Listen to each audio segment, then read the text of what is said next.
OK, it's bang on 8:15. 16 jailed climate activists will today begin a legal battle against the length of their prison sentences. The punishments handed down to members of Just Stop Oil range from 15 months to 5 years behind bars and includes those put in prison for their part in high-profile protests on the M25 and at the National Gallery. Broadcaster Chris Packham calls these sentences a direct theft of freedom and joins us now from the Court of Appeal in central London.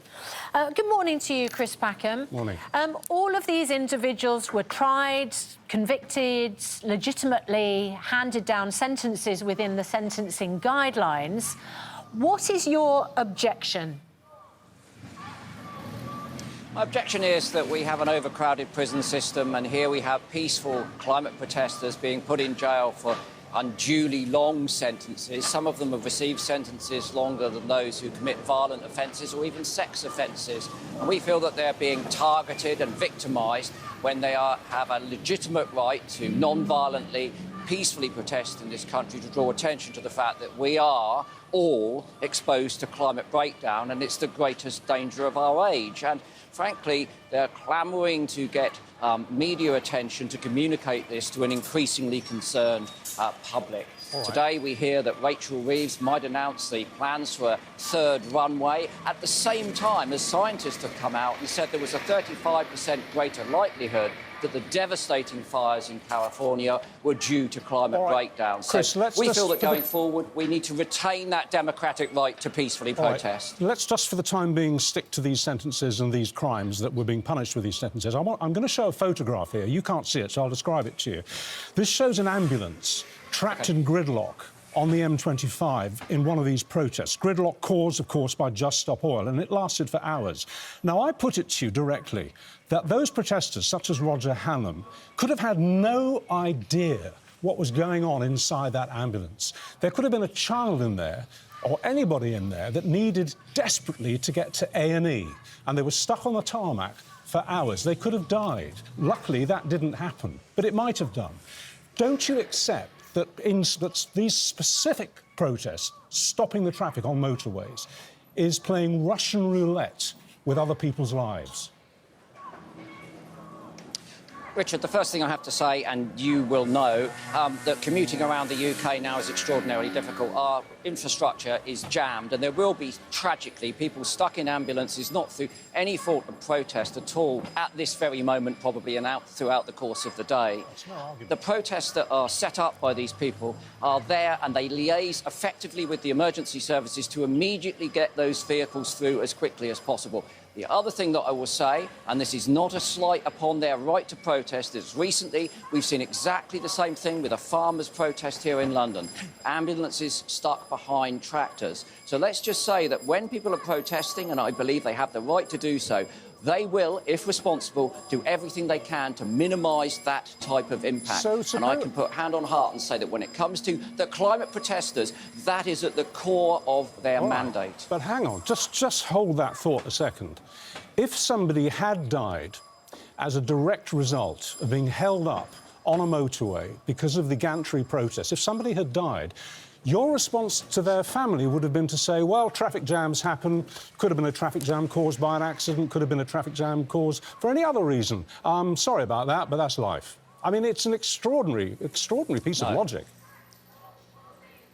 Not really, Richard. My sympathies would be unbounded when it comes to anyone who had been affected by a tragedy like that, and you well know it. But let's look at the tragedy that's happening overseas that we've seen in California. Let's look at the magnitude of the calamity which is facing humanity. We are not talking about individuals in ambulances as an artefact of a protest. We are talking about billions of people whose lives are currently at risk because of the gravity of this problem. And if we are not being led properly by the media, if we cannot counter the misinformation on social media, we have a really significant problem. And what we do need to do is have the peaceful right to bring this to public attention so that the public fully understands the predicament that they are in. You have every right, of course, to bring it to public attention. The point I'm trying to make to you is I'm suggesting to you that you don't have the right to play Russian roulette with other people's lives. Now, we're talking about life and death here, but all right, let's move down the scale a little bit. And this is a matter of fact, Chris, and you'll know this. There were children with special needs who missed crucial appointments because they were stuck in traffic. And education. And education. No, sorry. Sorry. And medication. And medication, I'm sorry. Because in court, it was mentioned as part of the evidence, a child with special needs on his way to school missed his medication, which placed the driver at risk because the child was at risk of being volatile. Then there was somebody suffering an aggressive form of cancer who missed an appointment at a cancer clinic and had to wait 2 months for a further appointment. And an HGV driver unable to deliver food worth £5,000 to a hospital. So, you know, if you even put aside the emergency services, you had a direct impact on people's health and well-being. I don't seek to, you know, put the emergency services to one side. I'm here to acknowledge that all of these things are an inconvenience, and some of them, as you've highlighted, potentially a life-threatening and dangerous inconvenience. I'm asking you to think about scale. You've just seen what's happened in California. We've witnessed on your programme the flooding all over the world, which has taken people's lives, destroyed their homes and their livelihoods, and this is down to our predicament when it comes to climate. Packham, One thing I will say, Susanna... OK. I was going to say, it's peaceful Susanna, protest is OK. Of course, everyone supports that right to peaceful protest. The point is you're standing outside courts. Criminal protest is not OK. The judge in the case of the person who was sentenced for the longest said, the plain fact is you have crossed the line from concerned campaigner to fanatic, appointing yourselves sole arbiters of what should be done about climate change. We still have to uphold the law, don't we? OK. Yes, we do have to uphold the law, but let's look at that law, because since 2022, when the Police Crime Sentencing and Courts Act was brought in, that law has changed, and it's put really significant, you know, clamps on our ability to peacefully protest. We've seen people outside this court arrested for holding a sign with the writing, which is actually embellished on the wall inside. You know, we should have the right in this country for juries to acquit on the basis of their conscience. Some of these protesters were forbidden for telling the jury why they took the action they did. They was not allowed in court.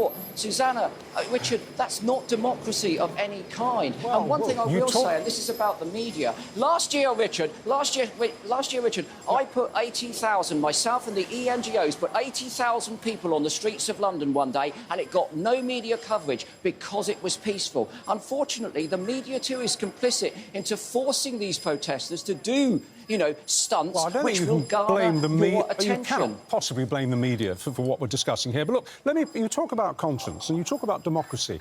What is democratic about denying a family going to the funeral of their parents? Going to the funeral of their parents, who they've had as their loving parents for over 50 years, and they couldn't get there because they were stuck in a queue caused by Roger Hallam. They missed their own parents' funeral. Now, all right, that isn't a matter of, in the wider sense, life and death, but what a thing to have on your conscience. And what's democratic about that? Richard, I was stuck in one of those queues on the M25 a few years ago, and I was stuck there because of a protest by Just Stop Oil. I was therefore forced to confront the situation. What was I doing there? Sweating in my EV, you know, because I was being held up. It was making me think about the gravity of the situation that we're in. And when you talk about democracy, do you honestly think it's fair that these people who are peaceful, non-violent, protesters, and we have a tradition in that country going back to the suffragettes, women vote in this country because of the types of protests that these people engage in. We have better rights for homosexuals. We have better rights when it comes to suppressing racism because people have had that peaceful right to protest. If we take that away, what I fear, Richard... You can't keep introducing fresh elements. Let's deal with this. That family and others like them, this wasn't an isolated case, eventually slunk home after hours sitting on the tarmac, knowing that that funeral was taking place of their beloved parents. So they got home, and you're suggesting when they got home, they looked at each other and said, well, at least it's made us think about global warming. That's a good thing. Good night, everybody. Come on.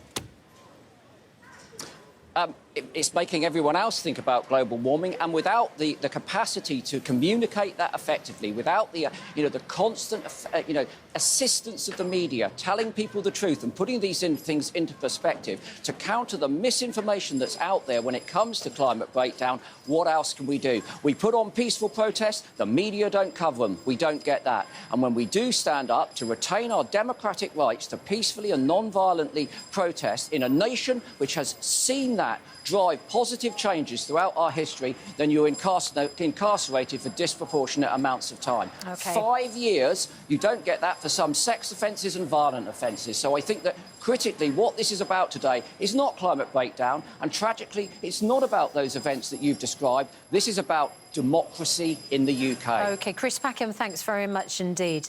I think one thing that everyone can agree on is that there are sentences which are not tough enough for some of those very serious offences that Chris Packham mentioned there at the end of that interview. But I would also say no one in the media is forcing people to throw paint over paintings. And also, we have a very effective communicator about global warming and climate change on this very programme. We do. Laura Tobin, who at every stage she can, including just after 6 o'clock this morning, was telling us exactly what's happened to the doomsday clock, partly because of what we're facing with the climate. So I think in terms of... I think to blame the media is way off target. And you don't want to switch people off and make people, angry at you. You want people on side, and throwing paint at a beautiful painting.